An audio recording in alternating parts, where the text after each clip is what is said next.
Just one. Currently in the United States, just one state allows prostitution within its borders. Even in this state, Nevada, prostitution is only legal in a few areas.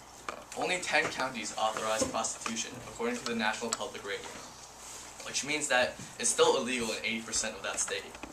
So think about it. If prostitution is limited to so few areas, wouldn't there be good reason for it?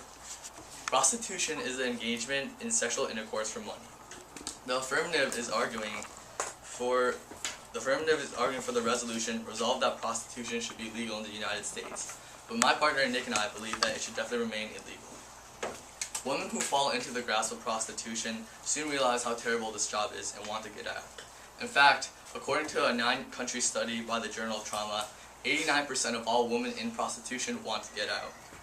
So what logical reason is there to legalize prostitution in the entire country when it causes so much trouble already? Prostitution should definitely not be legalized, and the United States should keep its perspective of it. It will only harm our economy and abuse women physically and mentally.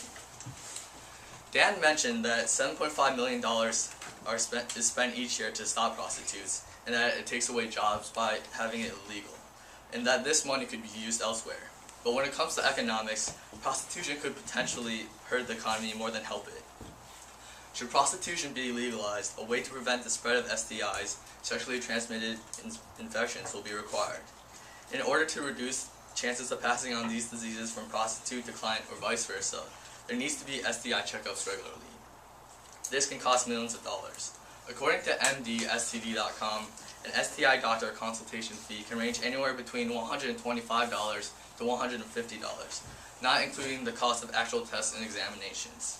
The actual tests can range anywhere between $0 to $30, assuming that the person has health insurance. Without it, prices can range anywhere between $50 and $150. If brothels, which are places where prostitution takes place, even mandate weekly checkups, having to pay for every prostitute and every client would definitely be extremely pricey. This will lead to more illegal brothels which don't want to pay for all the precautions. These brothels will still be full of pimps and prostitutes that don't follow government regulations. In fact, when Victoria, Australia legalized prostitution, their number of illegal brothels increased by over 300%, according to the Liberty Media for Women. And even with this, full prevention of the spread of STIs is unlikely. Results for proper STI tests can take from 2 to 8 weeks, with an average of 25 days, according to the National HIV and STD Testing Resources. A health consultant on the Human Trafficking for a Christian Medical Association predicted that a prostitute could have around 630 clients in this time span. This would eventually contribute to higher healthcare costs since the number of STD victims would increase dramatically.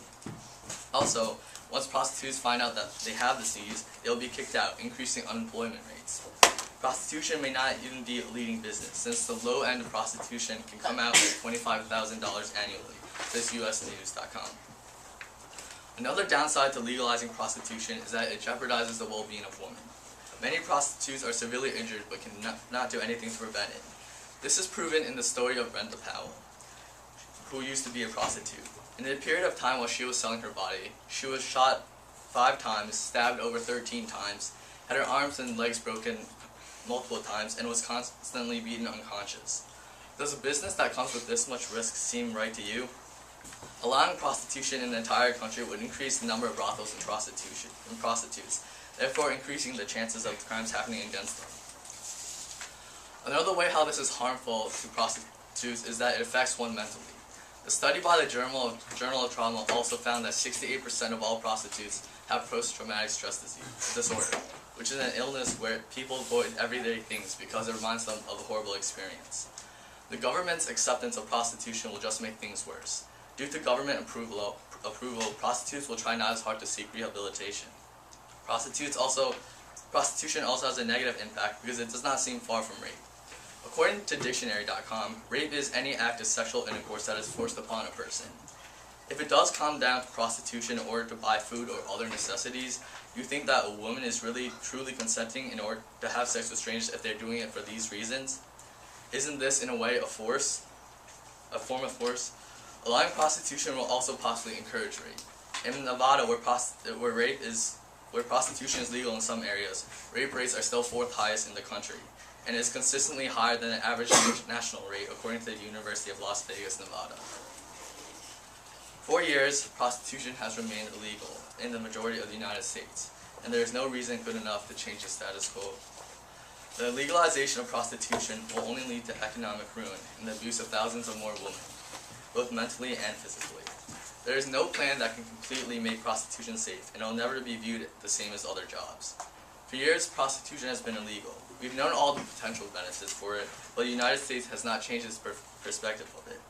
The reason lies in the fact that the negative aspects are just too difficult to undo, and the benefits are too minimal. Thank you.